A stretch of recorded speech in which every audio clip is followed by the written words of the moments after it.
Good morning, everyone. My name is Neera Tanden. I am President and CEO of the Center for American Progress, and I'm really honored to be joined by our esteemed commission members for the launch of the new report from the Inclusive Prosperity Commission, a commission that CAP convened over a year and a half ago. I'm very honored to be joined by our co-chairs, Dr. Larry Summers, former Treasury Secretary, and Ed Balls, Shadow Chancellor of the Exchequer for the UK. We convened this commission because we at CAP were very focused on the challenges the middle class is facing in the United States, challenges of stagnating wages, rising costs. But we recognize that these were not just trends that the American public is facing. It's really global trends are affecting us, and we can learn from other countries. And so that is why we've undertaken this effort. I hope everyone has gotten our report, our very big report. And I'm going to now turn it over to Larry and Ed, and then I will ask questions of our commission members to get their thoughts. And then really we want to have questions from the audience, answer any questions you have. We're very proud of this work. It is a truly collaborative effort, and we very much look forward to a discussion. Dr. Summers. I wanted to start by thanking you and Neera and CAP for having the wisdom to convene a commission of this kind and providing me with an opportunity to co-chair it with Ed. I have learned an enormous amount from my fellow commissioners in the course of this effort, and in particular, I think we in the United States have a certain tendency of large countries to insularity, and I've learned an enormous amount about the international experience in what is a central challenge for all industrial democracies, creating increases in middle-income families' income and standard of living, and assuring a society in which parents can look forward to children living better lives than they had the opportunity to live. A crucial lesson of overwhelming importance that came through in this report is that while there are large forces, globalization, technology, and more, that are creating large challenges for many workers, there is no excuse or intellectual basis for fatalism. There are countries, Canada and Australia stand out as two examples, that live in the same world of globalization and technology that we in the United States do, and that have succeeded over the last 15 years in generating rising standards of living through these turbulent years for middle-class families. We stress in the report that rising incomes for the middle class require two things. They require economies that are growing strongly with a sound foundation for sustained growth. And what has become increasingly clear in recent years is that while strong growth is necessary, it is not sufficient unless the mechanisms are in place that assure that the fruits of that prosperity are widely shared. And we note in particular the divergence in many countries, including the United States, between the fortunes of the bottom 90% of the population and the fortunes of the top 1%. We begin by noting four important respects in which the world has changed over the last generation that have to frame responses. globalization, the growing ability of technology to substitute for many categories of labor, the distressing trend towards the commodification of labor and the disempowerment of workers, and the tendency of global competition to lead to a race for the bottom as competition takes place for mobile factors, capital, money, top entrepreneurs, and leads them to get better results too often at the expense of middle-class workers.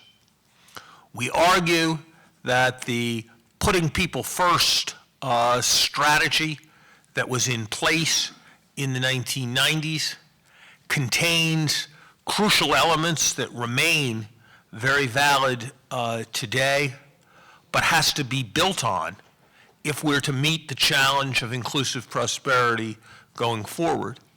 And I will highlight just two policy areas, and then in the course of the discussion, my fellow commissioners will highlight many others. Throughout the industrial world, on both sides of the Atlantic, there is a compelling case for a very substantial increase in infrastructure investment. It must be that a moment when the United States can borrow money at 1.8% for 10 years in a currency we print ourselves, and when the construction unemployment rate approaches double digits, is a moment when Kennedy Airport should be fixed. It is a moment when tens of thousands of schools with chipping paint should be repaired. It is a moment when an air traffic control system that risks lives and wastes energy by being based on vacuum tubes should be put right. And yet, it is a moment when our net investment in infrastructure as a country has never been lower relative to income and is below 0.1% of GDP. We call on grounds of promoting demand in the short run, promoting supply and potential in the medium and long run, and on grounds of removing the burden of deferred maintenance from our children's generation for a substantial increase in infrastructure investment in the United States and in the industrial world. We also recognize and stress that the great financial crisis of the last several years was the culmination of a series of events: the Latin American debt crisis of the early 80s, the stock market crash of 1987, the S&L problems in 1980, the jet bursting of the Japanese bubble, the real estate and LBO problems, the Mexican financial crisis, the Asian financial crisis, the Russia LTCM financial crisis, the internet bubble, and Enron. For more than a generation, roughly every 3 years, a financial system whose function is to manage and disseminate risk has in fact been a source of risk that has had accidents that have resulted in the unemployment of tens of thousands, if not hundreds of thousands or millions of people. We hold as an absolute imperative the necessity of defending and maintaining the financial regulatory safeguards that have been put in place already and resisting their erosion. And we suggest a number of areas for further action, including, most crucially, the shadow banking system and provision for satisfactory mechanisms for assuring clawbacks in cases of misperformance, malfeasance, or non-performance. We are united in the conviction that stagnation in wages and middle incomes is a choice, not a necessity, that a different choice is possible, and we offer our report in the hope that some of the ideas within it, along with many other ideas that should and will come from a broad debate, can reverse this disturbing trend. Thank you. Thanks. Ed? Thanks very much indeed. Let me echo, as the other co-chair, Larry's thanks to CAP. It was a great honour to be asked to co-chair this. I would just like to also thank my fellow commissioners. We've had a number of meetings over the last 2 years, and you know, as the report says, not everybody will sign up to every word, but we're all on the same page here because of the intensity of the work that we've done together. So thank you to them. As Larry says, this is the biggest challenge for this generation, to show that we can deliver not only growth in our economies, growth in a sustainable way, but also a growth which is fairly shared so that everybody shares in rising prosperity, not just some. And as the report says, this is not only about social justice and delivering a fairer world, but it's also about sustaining public support for an open global economy, and also sustaining trust in the democratic process to deliver rising living standards for all and not just some.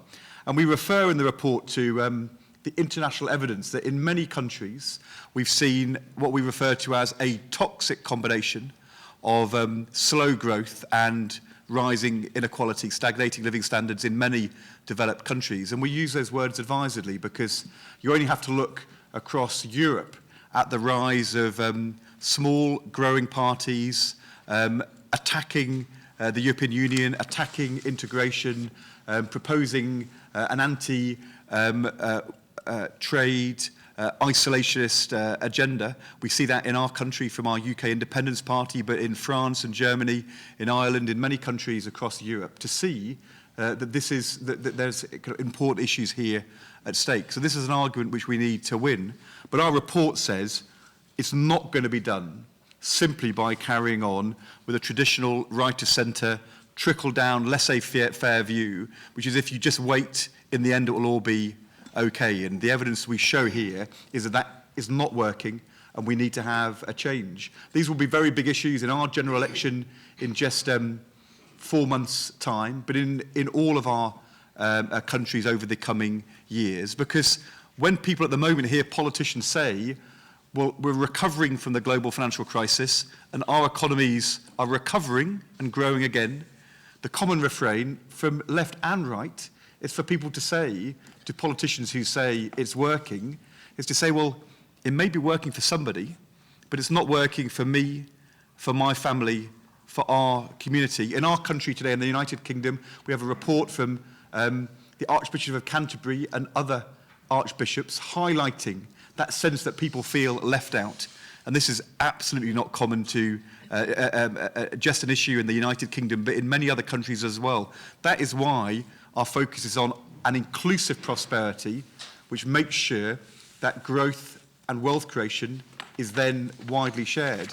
And it sets out two things. First of all, and of course there's differences in different countries, the kind of things that government's got to do to make sure that growth leads to an inclusive prosperity. And Larry's mentioned a number of these issues across raising minimum wages or investing in vocational skills and early years education, making sure that our public-private sectors work in a more long-term way, making sure that our tax systems work in a fair way.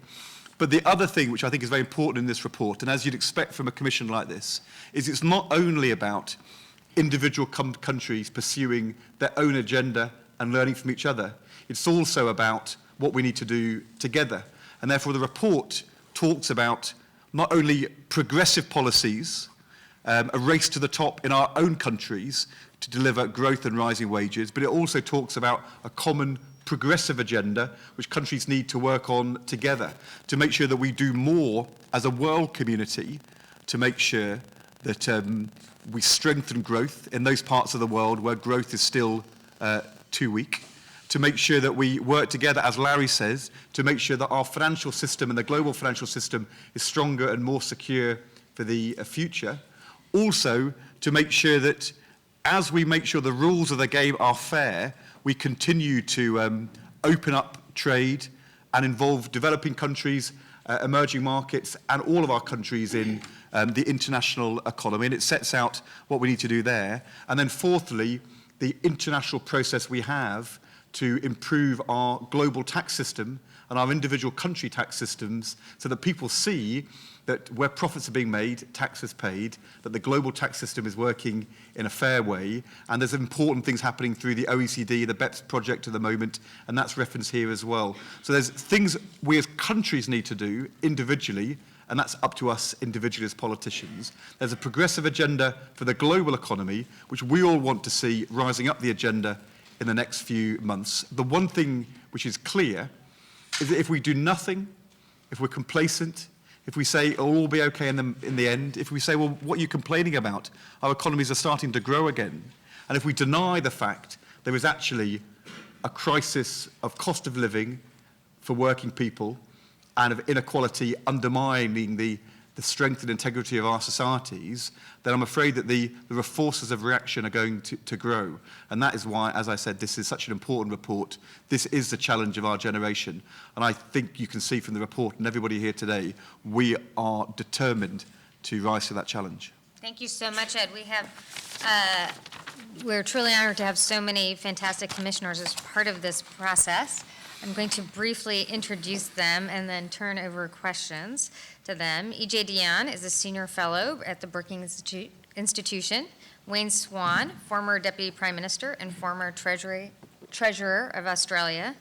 Edward Montgomery, Dean of the McCourt School of Public Policy at Georgetown University. Jennifer Granholm, former Governor of Michigan. Chrystia Freeland, Canadian MP and Vice Chair, Committee on International Trade. Par Nador, former Minister of Finance for Sweden, and Mary Kay Henry, President of the Service Employees International Union. And I will start off my first question to you, Mary Kay. One of the issues that really is highlighted in the report, which analyzes the structure of the workplace across the globe, there you are, is one issue that really becomes apparent is the lack of worker power or ability to bargain for higher wages, and the disparity between the U.S. and other countries. Most other countries have much higher unionization rates than the U.S. Most developed countries do. What are your thoughts on the issue of worker power, worker voice, and its contribution to shared prosperity? Thank you, Neera. I just want to address the question by saying we are delighted that the #1 policy recommendation in this report is raising wages. Mm-hmm. And before I speak to the question, I just wanted to thank you for your leadership. I think if anybody could have been inside the rooms, this woman has galvanized thinking from around the world into a report that I think meets the challenge that Larry talked about and the determination that Ed just described. And for me, I thought that the discussion in this commission really helped illuminate that there's no reason for the inequality that exists. And the specific thing about raising wages that matters so much here in the U.S. is if we recognize the service economy and service work, retail, fast food, home care, child care, work in this nation as the heartbeat of our economy, because 8 of the fastest growing jobs in our economy are service jobs. They all pay under $15 an hour. They're the families that Ed just talked about, that we as a commission were trying to figure out what are the mechanisms that Larry described as being required to change this terrible gap and the stagnation of wages in this sector, this growing sector of our economy. And Larry spoke to this about mechanism. I think about it in terms of the stories of workers all across this nation who have the determination and courage to join together and say, enough is enough, I deserve better. My employer is prospering, and this commission is bound and determined to figure out how everybody who is generating the wealth in this nation, in sweeping floors, securing buildings, cooking food, caring for people, also shares in that wealth because of their determination to provide for themselves and help their employers survive. And the person I think about is Nequacia LeGrand, who is a fast food worker in Brooklyn, who for the past 2 years has been trying to join together with fast food workers all across this nation and say, I want to help my employer succeed, but I also want to be able to make ends meet. I'd like to have a schedule that's predictable and return to community college and provide for my daughter. But earning $7.25 an hour in Brooklyn, New York doesn't make that possible. In fact, we, as taxpayers, are subsidizing her employment through all the public assistance she needs in order to make ends meet. She's like the Ortiz family in Houston, Texas. All 4 members of that family are working in fast food and earning minimum wage. And if, as a nation, we could make the tough choices that Neera, Larry, Ed, and all the other commissioners have talked about and think about the ways in which we can encourage workers being able to join together and have a voice with their employer, and maybe imagine a bargaining system that doesn't yet exist in the US, but could, if we made tough choices, we could create the situation that Australia, Canada, Sweden, we heard about in this commission, where middle classes are growing and service work is work that people can provide for their families on. And that's what Par and Wayne and Christina have shared with us as a commission, where they've found a way to give workers a voice in their economy and recognize that the job that Nequacia is doing in New York City at $7.25 is paid $20 an hour in Denmark and $18 an hour in Australia. And that isn't the one thing that is the silver bullet. That's what I thought Larry and Ed said. We know that raising wages is a very important lever in creating an inclusive economy, but there are many other things that other commissioners I know are going to speak to. But that's why I think when the way Larry concluded was so important, that this is about choices. This is not about we're trapped in a system where you can't turn it around. And I just want to honor the courage of workers who are making choices every day to take a stand and make this terrible situation of inequality public. I want to call on employers to recognize those and imagine how we can create a collective bargaining system in this country that is non-conflictual, where we focus on innovation and growth, that we think about the ways in which work is changing. We can innovate in the U.S. and draw from the experience of people around the world to create a different life supported by the government policy solutions in this report.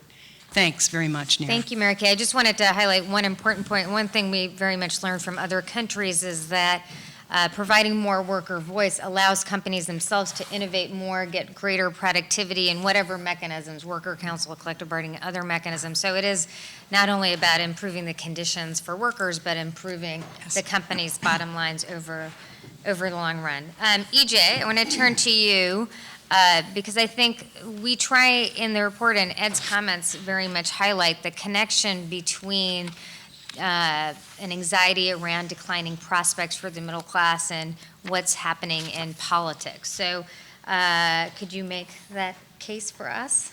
Sure. First of all, I also want to thank Neera and CAP and all these extraordinary people. Just think about it. If Larry Summers learned a lot about economics from this group, imagine how much I learned. So I want to thank you all very much. But it wasn't just an academic seminar. This had a very clear goal of putting forward practical ideas based on the conviction that fatalism is not called for and gets us nowhere. And I think one of the titles of this report could be Against Fatalism. Fatalism can be fatal to democracy. And one of the points that we underscore, particularly in the preamble, is that the challenges our democracies face are not, I think, primarily military or philosophical. It's rather that for the first time since the Great Depression, many of our industrial democracies are failing to deliver rising living standards and opportunities to all our citizens. In the United States, we have a particular challenge because we have, on the one hand, staged a remarkable recovery from a disastrous economic circumstance, but we have a last piece of the job to get done, which is to restore living standards. And I think this economic problem can become a political problem for our political systems and for democracy itself. I think all of our citizens value their freedom, value the right of self-government, but they count on the political systems to create circumstances in which they can use their talents and their labor to provide decent standards of life for themselves and to have their children have an opportunity to rise. And when democracies and market systems fail to do this, they create political alienation and the kind of distemper and disaffection and anger that Ed referred to. I think it's worth remembering that back in the 1930s, there were a lot of people who were said, a disturbing number of people who said that the democracies were no longer capable of dealing with their problems, that they had created a sclerotic system. Now, thank God, all of those predictions were wrong in the 1930s, but we have to make sure they are wrong again by ensuring shared prosperity. Two other points quickly. One is we now have a situation where both of our political parties seem prepared to talk about the problem of wage stagnation, the problems with declining social mobility in parts of our society. The challenge is to come up with very concrete ideas. And I think one of the striking things about this report is that there are a lot of big but very practical ideas of how we can make things better. And for people who want to say some of these ideas don't work, well, let them come up with an alternative set of ideas. And I think as David Leonhardt pointed out, while everyone on this panel broadly shares a progressive view of the world, there are ideas here that ought not be seen as ideological ideas. The idea of profit sharing is not an ideological idea. More worker ownership ought to be something that friends of the market support.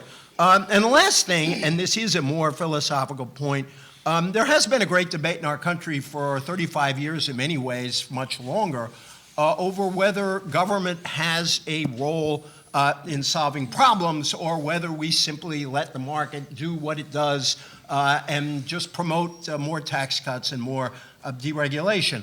Obviously, the core commitment of this report is that government can act to make things better. And again, I think what matters is the specificity of the idea, because you can say over and over that government can make things better, but you need to come up with ideas to do what John Stuart Mill said. I have always loved this line. He said that our purpose really ought to be to provide help toward doing without help. The idea is that we can't just have a safety net. We also need, pick your metaphor, a trampoline or a ladder for people to rise. The American idea has always embodied the notion that we can do better and we need to do better to create higher standards of living and enhanced opportunity for all our citizens. And I really do believe that the future of democracy depends on our ability to do that. Thank you so much, EJ. Wayne, we learned a lot from the Australian experience. Particular policy ideas, but also the macro numbers and the ability to deliver on the promise of shared prosperity. Can you share with us some of the ideas and some of the things that Australia has done that have been notable? Well, I'm very proud to say that there's few countries that have done as good a job of matching strong growth with social equity as Australia. And that was particularly the case during the Great Recession as well. But essentially we've done that for over 100 years. Better sometimes, not as good other times. But what's that based on? In the last 30 years, a whole set of productivity enhancing reforms which were underpinned by 3 or 4 key policy areas that have delivered justice and equity. First of all, a really strong industrial relations system based on a decent minimum wage, decent minimum conditions, and collective bargaining over and above that based on productivity. That's been critical in delivering strong income gains amongst low and middle income earners. And really, it's a very simple concept that's based on, that is the dignity of labour, that we're all wealth generators. As Mary Kay said before, everyone out there who is working in any form is a wealth generator.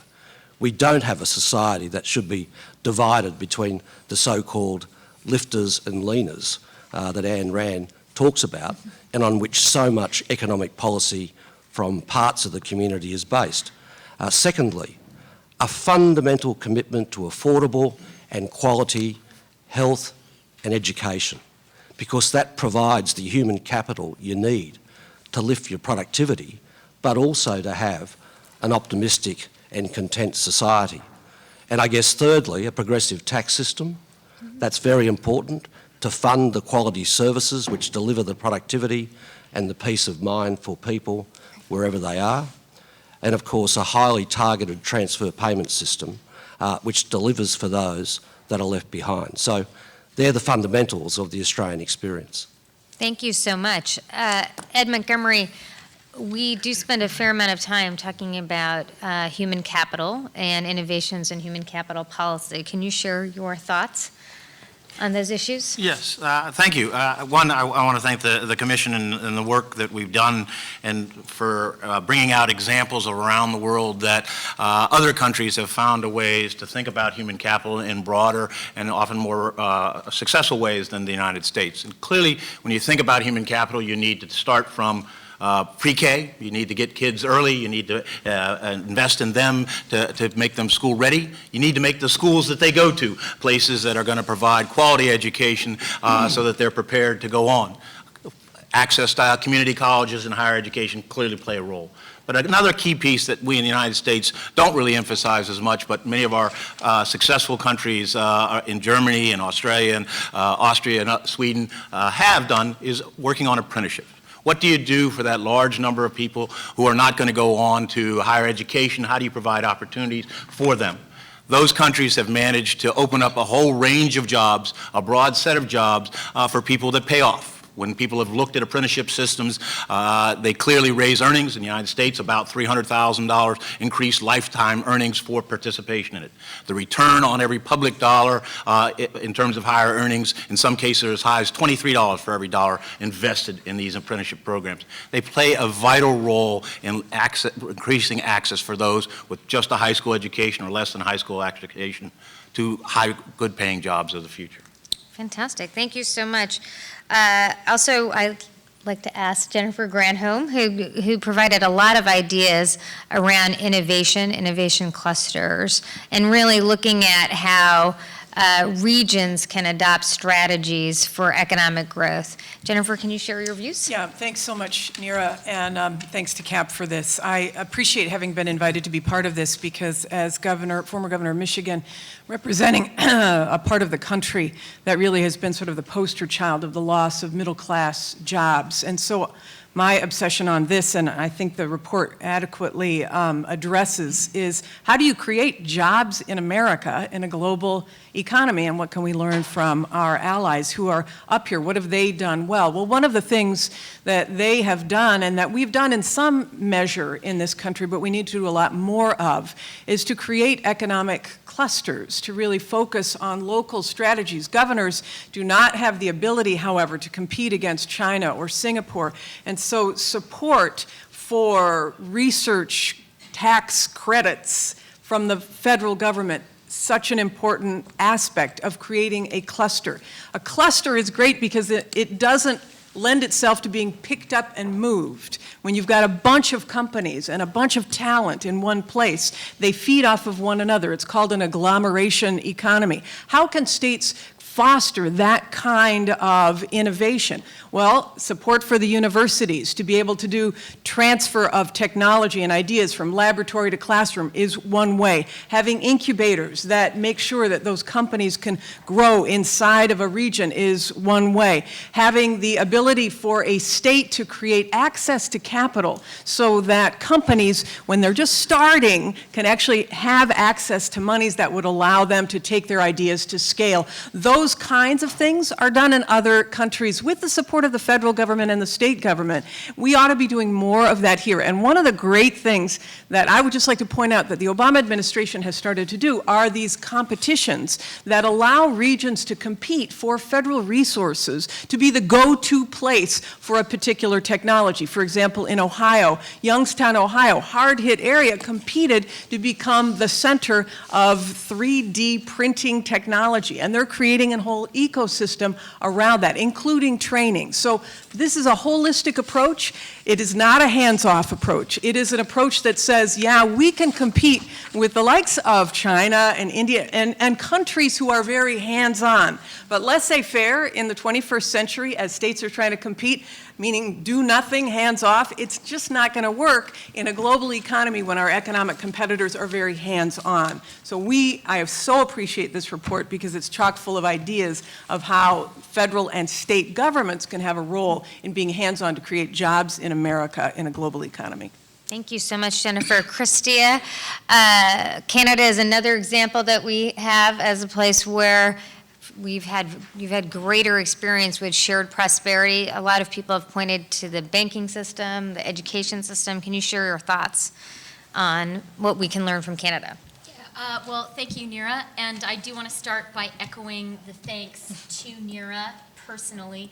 Neera was really ahead of the curve in pulling together this group in identifying specifically inclusive prosperity as the challenge of our time. And I'm really grateful to you, Neera, for doing that. As EJ has pointed out, imagine how much fun we had in rooms with Larry and Ed, no holds barred economic conversations. I can assure you there were no sacred cows. And I think some of the people who gave presentations were a little bit surprised at how free-ranging the intellectual debate really was.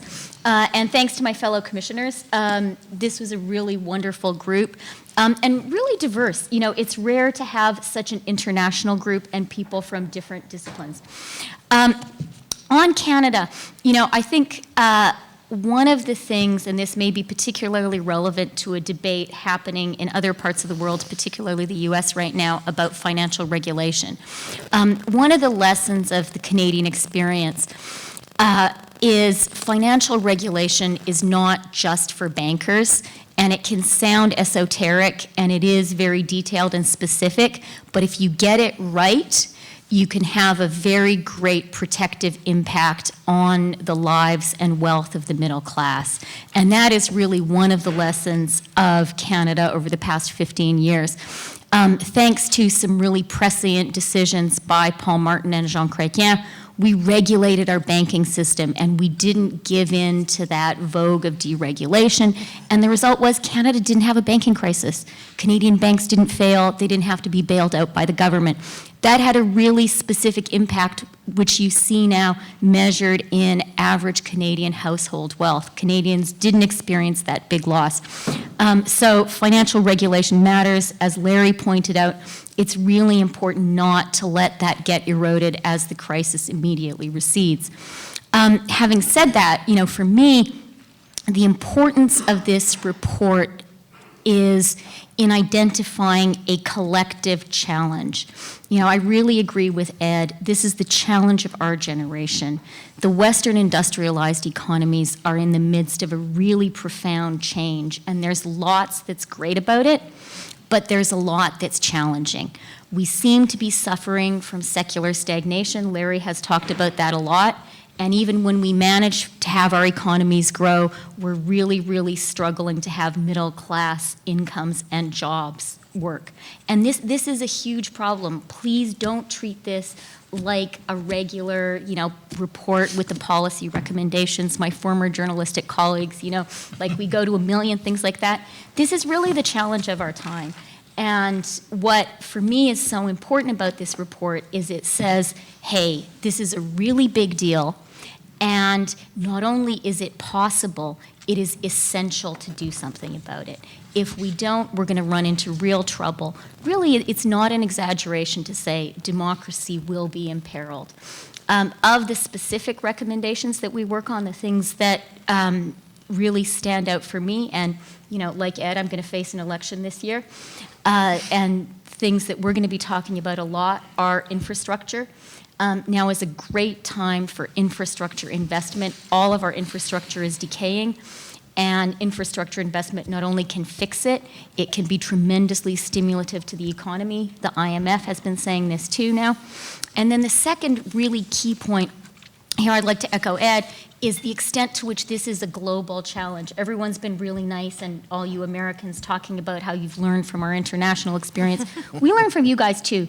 And we're in this together. We're living in a time when politics is mostly national, capital is global. Ed's point about the work the OECD is doing on that right now is really, really important, and we're going to have to work on that together. And it's going to be really important that in this time when we are all struggling and, as politicians, talking to people who are worried about jobs in their countries, not to let that give way to a protectionist trend. One of the things I was really proud of in this report is the extent to which we continue to call for an open global economy. We're going to have to fix this together. Thanks for letting me be part of it. Thank you so much. Par, last but not least, by any stretch, we did learn a lot from your experience in Sweden and from the experience of really investing in people, particularly family policy, education policy. Could you touch briefly on that, and then we'll go straight to questions. Yeah, thank you very much. It's already been said that Europe is experiencing very tough times right now. This toxic cocktail of low growth and growing inequality is very dangerous. However, there are some countries in the northern periphery that has been better off than average Europe, and that is the Scandinavian countries in general, and Sweden, I would say, in particular. There are a number of reasons for this, but I'd like to highlight one, and that is the fact that we have, contrary to many other countries in Europe and elsewhere in the world, mobilized the whole workforce, not only the male part of the workforce, but also women. So the female participation labor ratio is higher than anywhere else in the Scandinavian countries.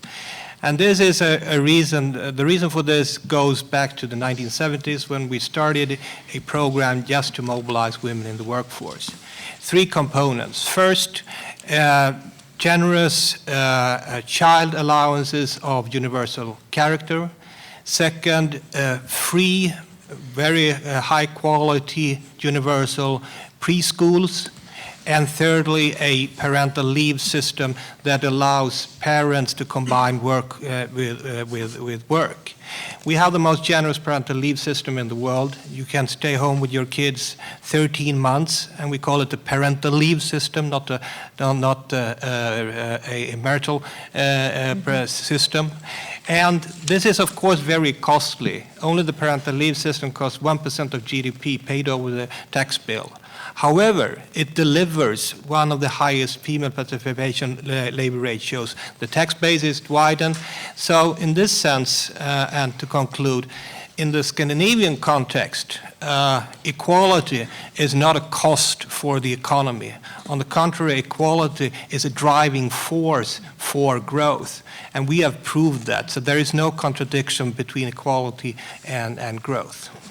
Great, I'm excited. Thank you so much. I'm happy to turn it up to questions. I will just say before I do that, I would like to call out just a few people who worked on this report. there are millions of parents to this, but it feels like, but I want to just acknowledge a few people who work day and night writing and helping edit this report. Mark Jersulik, who's SVP of Econ, Michael Matowitz, our economist, Brendan Duke, who's on our Econ team, Will Straw, who's at IPPR, one of our British colleagues who've worked on this. I really want to thank them for literally their days and nights contributing to the ideas. And now let me ask questions. We're happy to have questions. And if you can identify yourself, and someone will come over to give you a microphone for the cameras. Thank you. Storm Cunningham, excuse me, with Re-Citizen. We're about to publish a guide to resilient prosperity, and our research for that certainly indicated that inclusiveness is a major element of that resilience.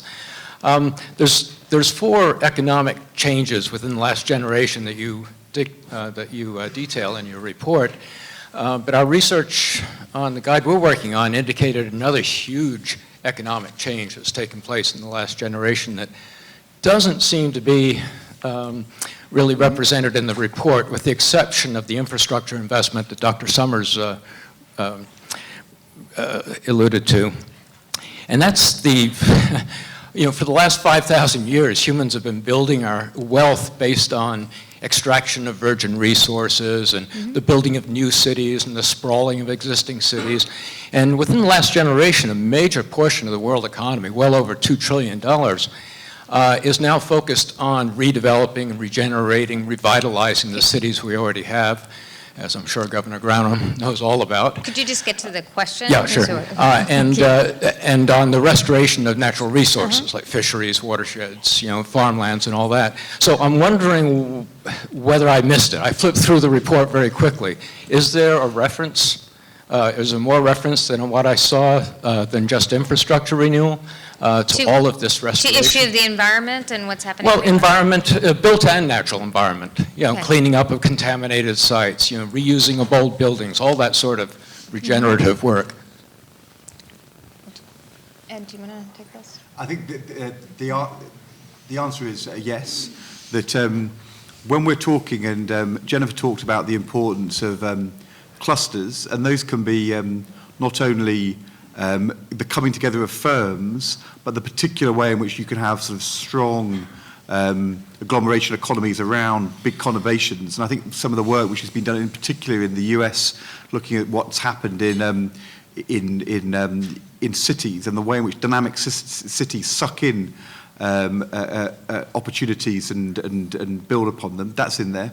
It's also the case that we talk about the importance of making sure that growth is sustainable from the point of view of the environment as well, and echoing some of the things that Larry said in his piece in the Financial Times a week or so ago.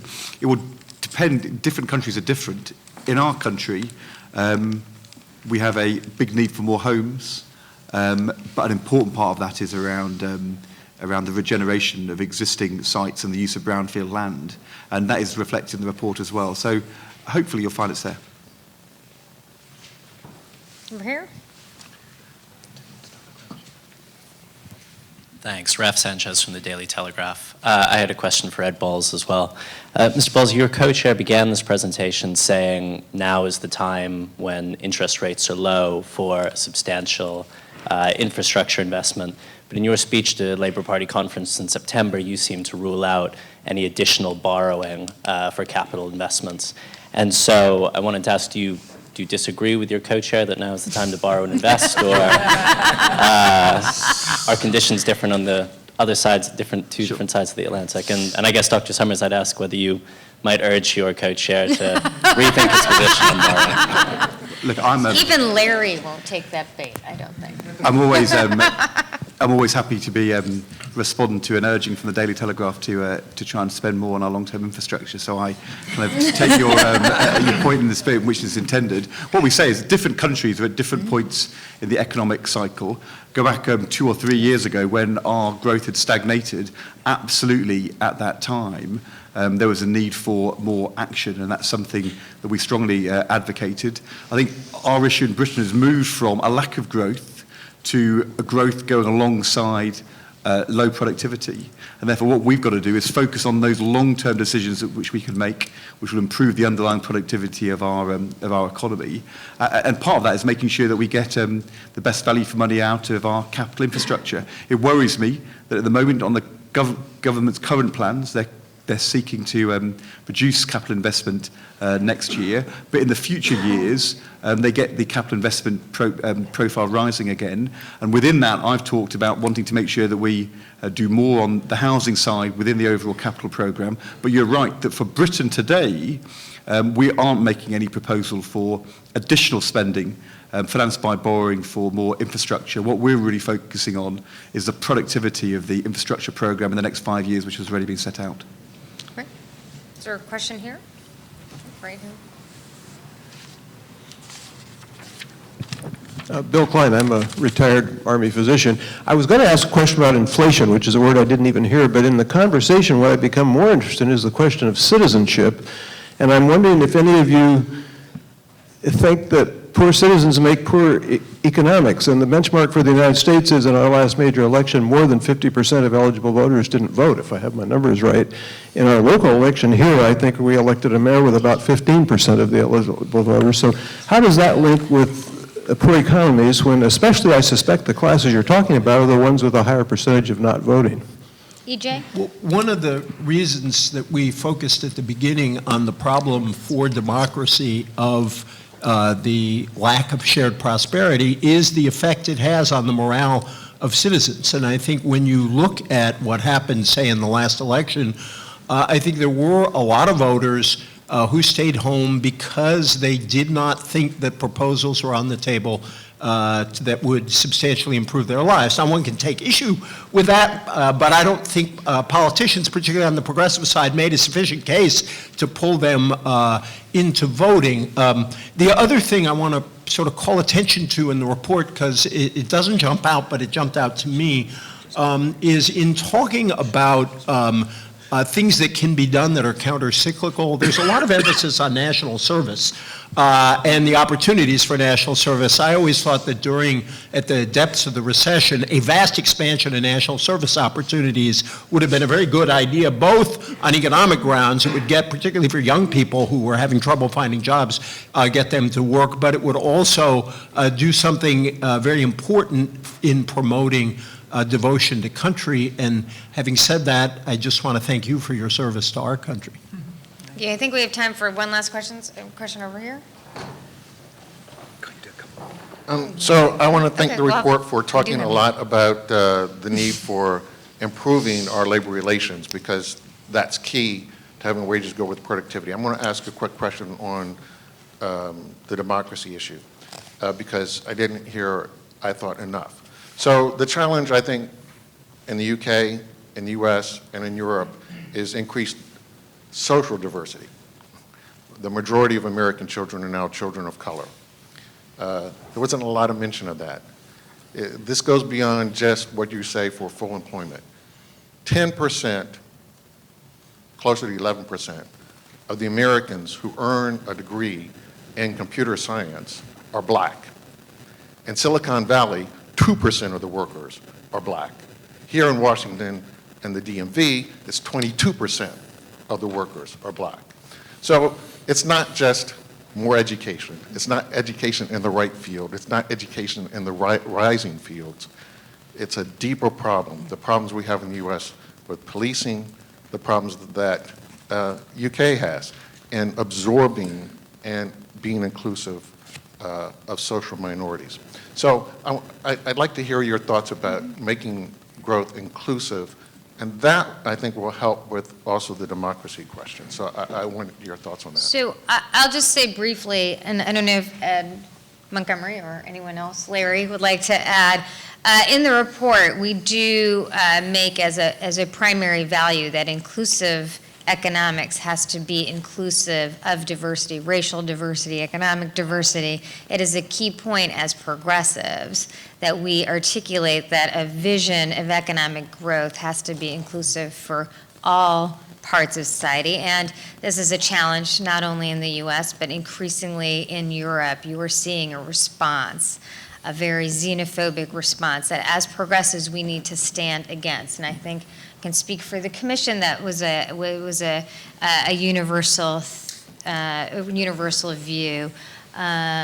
Ed, did you want to add to that? And then Larry might just say a point. Yeah, I think you make a good point, and I think part of what we were trying to do in writing this report is to think about inclusion, but not get into country-by-country specific details. What we've got here are necessary things, but not sufficient. There's more room to go. So creating jobs is a necessary condition to help minorities. Improving education is a necessary condition to help minorities. Having a workplace where there's democracy and voice is a necessary condition. There are other things on top of that we could envision and think about, which are part of what those attacking the problems, but we're thinking of trying to write a report that would span both the problems in the United States, which may be different for inclusion than they might be in Sweden or in Australia and so forth. And so we're thinking about necessary conditions, not the full list of policies if you wanted total inclusion.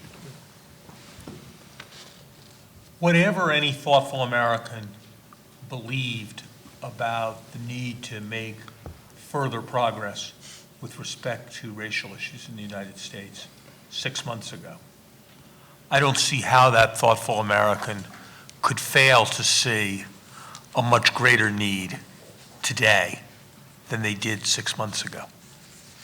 And I would offer the judgment that education, economic empowerment, and a well-functioning middle class are crucial civil rights issues of our time. Because precisely as you suggest, the victims of inequality are disproportionately the members of minority groups. And so success in achieving the agenda laid out here will be, as we say, an inclusive prosperity that will benefit many. But I believe if you look issue by issue, whether it's early childhood education or those who will be involved in constructing the infrastructure, they will disproportionately be members of the minority groups, and I appreciate your bringing that out. Other questions? Right over there. Melissa Carney with Brookings and the University of Maryland. So I'll pose this to whoever wants to comment. I'm curious as to whether the commission explicitly did or did not consider the role of demographic changes that have accentuated income inequality, in particular in the U.S. And what I have in mind in particular is the number of children in the U.S., in particular those who are born to lower educated parents, who are born outside of two-parent families. I mean, this has been a huge issue in the U.S. Poverty scholars talk about diverging destinies. These trends have exacerbated income inequality and are also distinctly American. Our rates of kids growing up in single-parent households are more than twice in Australia and Canada, so it seems there's a lot to potentially learn from those comparisons. So I'm just curious to hear how the commission dealt with this. Yes, I mean, this is obviously a significant challenge in the U.S. It is one that is very distinct. The U.S. has a distinct challenge that other countries don't have. In fact, all the other countries seem to do a better job of family stability. Now, I would just say, because of the disproportionate issue of the challenge, we didn't spend significant resources discussing it because countries are so different in the analysis. But I would point you to a paper the Center for American Progress put out this Monday on the precise issue of family stability. The way I think these issues interact in the U.S., however, is that the economic dimension of what's happening to families who are low income, working class, is profound, and it is having an effect on family stability. This is a reinforcing issue. Economic disruption is hurting family structure, as you know as well as anyone. Family structure for high-income folks is comparable to every other country. It's low-income folks in the U.S. that are facing those stresses. So addressing these economic challenges as we do would provide, in our view, or I should say CAP's view, additional, would strengthen family structure, but we have other ideas beyond economic that we outline as part of our CAP work, and we did that this Monday. Melissa, I'm not going to try to tell you about family structure because you are one of the nation's leading experts. I would say this. I think there's a fair amount of evidence that it is related to economic issues. Yeah. And something we underappreciate in the United States. We in the United States tend to be proud and to celebrate our flexible labor markets and all of that. If you use a very simple comparison, what fraction of 25 to 54-year-old men are working? The United States does dismally on that standard. Our fraction who are working is lower than in France, is lower than in most of Europe. And I can't help but wonder whether that isn't related to our difficulty in formation of families and persistence of families. Just to add one thing, Neera, because obviously it's, I'm not an expert on the detail of the American debate, but I know quite a lot about the UK debate on these issues, and I think it is different, although we, compared to other European countries, have a much higher rate of pregnancies amongst very young parents. But when you look in our country and you ask the question, what is the average age of a single parent? I've been on television and the radio and asked interviewers that question. I remember famously asking John Humphreys on the Today programme, what is the average age of a single parent? And he said, I think 21. And actually, the answer is 35. That's the average age of a single parent. And most children who end up for a period of their lives with a single parent didn't have a single parent at the point they were born. Right. And what actually happens is in our societies, you know, the longevity of relationships is diminished.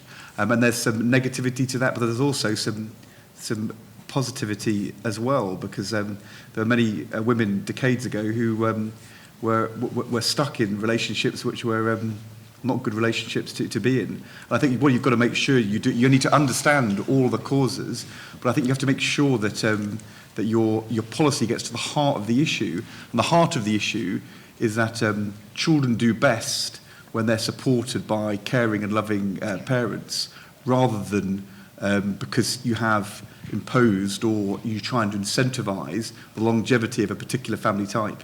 And there are very many children who do extremely well because a married parent then for a period of time becomes a single parent and then maybe gets together with another single parent and forms a new family.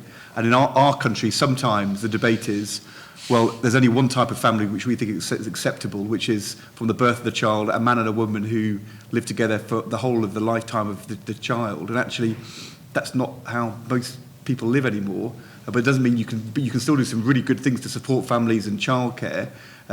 Saying that that's going to be conditional on a particular family structure is, I think, a bit out of date, and that's sometimes what our opponents will advocate. I'm sure that's not what you're getting at here, but it's just an interesting point to throw in.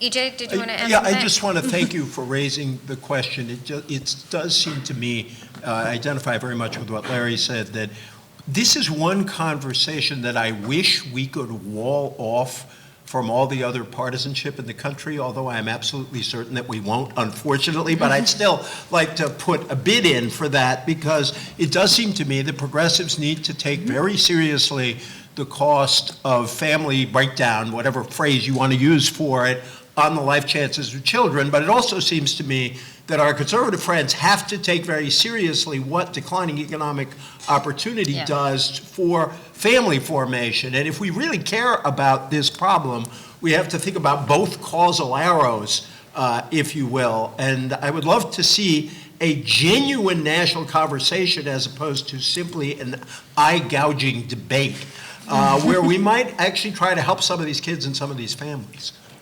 That's excellent. We're up for that. Any final questions? I want to thank our commission members, our chairs, the CAP staff, and the staff of Ed Ball's team, as well as Larry's staff, for all the fantastic work. And we will be available to answer any questions on this. Just contact CAP or any member of the commission, and we appreciate you all being here. Thank you.